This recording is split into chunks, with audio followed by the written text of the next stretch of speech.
சொல்லாதீங்க, ஊழியக்காரர்களை குறை சொல்லாதீங்க. ஏங்க அவங்கள கடவுளா? நான் யாரை குறை சொன்னேன்? அப்ப நான் சரி ஒருவேளை அவங்க சொல்ற மாதிரி நான் குறையே சொன்னாலும் அந்த குறை உங்ககிட்ட இருக்கிறதுனால தானே நீங்க அந்த வார்த்தைகளை பேசுறீங்க. அந்த குறை உங்கள்கிட்ட இருக்குது இல்ல. நீங்க பரலோகத்தில் இருக்கிற பிதாவின் சித்தத்தின்படி செய்கிறவர்களா இருந்தால் ஏன் அந்த மாதிரிப்பட்ட உங்களுடைய டாக்டர்கள் ஏன் அந்த மாதிரி போகுது?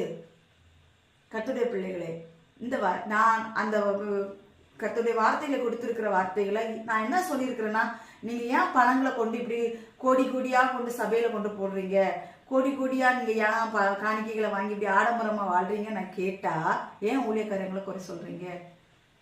உங்களுக்கு நாளைக்கு இப்படி ஆண்டவங்களை ஆசீர்வதிக்க மாட்டாரா? ஆசீர்வதிப்பாருங்க.